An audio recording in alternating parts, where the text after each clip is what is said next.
What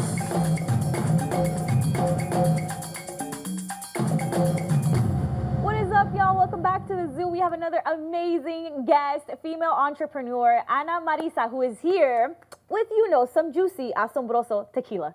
Welcome to the show. Welcome. And when she says AsomBrosa, that she's not just describing it, that's the name of the tequila, That is the AsomBrosa. name Correct. of the tequila brand, yes, AsomBrosa tequila. Okay, so I find tequila fascinating because I think, tequila and its distant cousin mezcal. Do you guys make mezcal as well? We do not. Focus on tequila. Okay, so there's a rivalry between tequila and mezcal. Maybe we can get into that?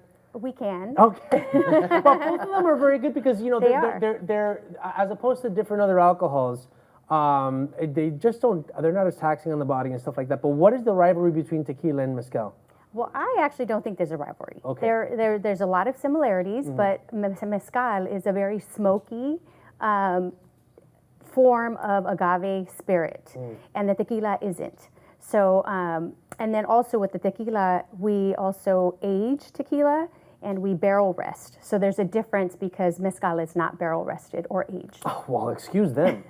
what makes tequila such a special, would you call it a liquor?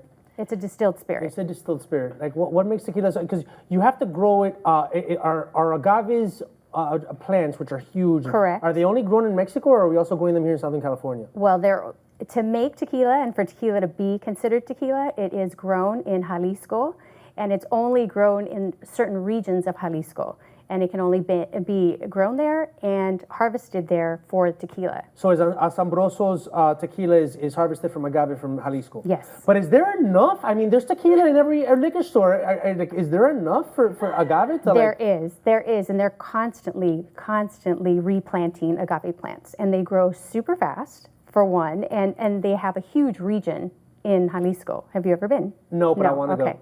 So She's you'll from need- Jalisco, I think. So you'll My need, dad is from. Okay, so have you ever been to Tequila or the highlands, the lowlands of Jalisco? Yeah, so my dad's side of the family owns un rancho, and so right now they're actually leasing it to someone that's growing agave out there. So I'll get little pictures like, look, the little plant is like this big. But in my mind, I thought it took longer. Like the whole process of making tequila was like a 5-year thing. No, that's not necessarily Okay. true. So tequilas range from for instance, there's a silver tequila, and the silver tequila is not rested, it's just distilled. Okay. And it can be an 11-month process. Then you have a reposado. Reposado is actually anywhere from 3 to 11 months as well. And then añejos are an 11-month product as well, but can be rested for as long as you want. Okay. So the difference between silver and the gold one is like one is barrel Which rested. is añejo, yes. Oh, so interesting. so the silver is distilled and can be, sold immediately, where the añejo is rested in barrels, and it could also have a double process, which our brand does that. We have a double rested De lo barrel, bueno, so we'll huh? change it. Yes, and we rest our products anywhere from 5 to 11 years. Oh, wow. So where did the idea to start AsomBrosa come from? So this is a story I got a job at a studio production facility in the city of Long Beach with a gentleman who actually just wanted to make tequila. He loved drinking tequila, but he didn't speak the language. So he asked me if I would help him. I said, sure, what are we going to do? And he said, well, I want to start distilling tequila. I want to import it into the States and bottle it, and let's make a go of it. And I said, okay, well, there's a lot more to that. So I had to start licensing, getting permits, importation, and we also were distributing at the time, so distribution license. And I pretty much had to learn from the ground up to learn how to do that. Then we went to tequila, and we went into a bunch of different distilleries. And this gentleman that I was working with met someone whose distillery was pretty much run down, and he said, well, what if I give you money to rebuild this distillery, and then you teach us how to make the tequila? Wow. And he said, absolutely, no problem. Wow. So we went to Guadalajara, I would say, like every quarter. We spent a lot of time there to learn how to make tequila, and in the process, we were rebuilding this distillery.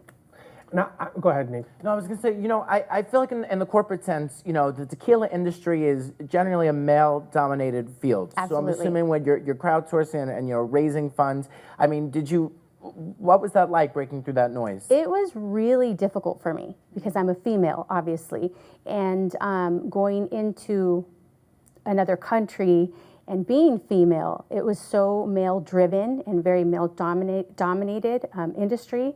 They at first were not welcoming. They would deal with my partner. His name's Ricardo, by the way, and they wouldn't want to speak to me directly. But those are her peeps from Jalisco. You're the one that needs to go back and talk to these guys. Your peeps. So you and I are going next. Yes, Like, yes. I don't need a microphone. You're gonna listen. But and so my mother is from Jalisco, and I remember coming home and talking to my parents because they're both actually Mexican, and my father and my mother both said, like, this is insane. You're smart.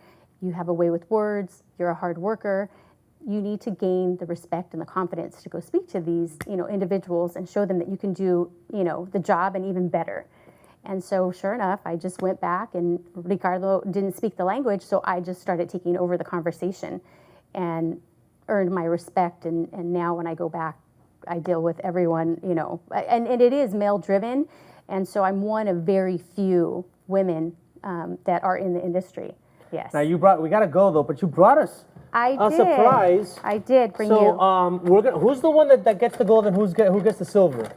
Well, that's why I asked who's the tequila drinker, but you're all the we're tequila all tequila drinkers. Are these all different, or there's one They're gold? all different. So I'm from Jalisco, so I get. Yes. And I'm also a woman. So they are different. Okay, so this is our silver. Wait, you want equality or you want to be treated special? I'm just kidding. Go, pick whichever one you Hold want. on, she's gonna explain. So this is our silver tequila. Let me find out. And this is great for mixing. Okay. Okay, in drinks, it's a great silver to sip on as well, but you don't want to shoot. This is our reposado, and it's pink in hue because it's rested 3 months in a French Bordeaux barrel. Oh, so cute. And then this is our añejo, which is rested 5 years. So it's the gold juice that you were talking about. Okay, they're all Listen, amazing, so and maybe you all share. Well, no. Everyone takes home one. You get that one. Nikki, I'm actually going to take the pink one. Okay. I know you had your eyes on that one because you're the club kid that likes to mix his drinks. So, you know what?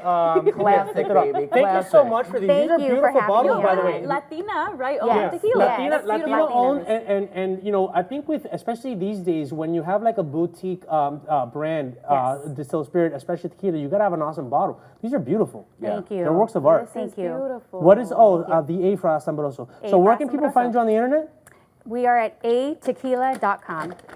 Thank you so much. Thank you for having me on. I appreciate All right, so we're gonna take a break, and when we come back, we're gonna be hanging out with Daniel Francesi. Francesi. We'll be right back on the Zoo.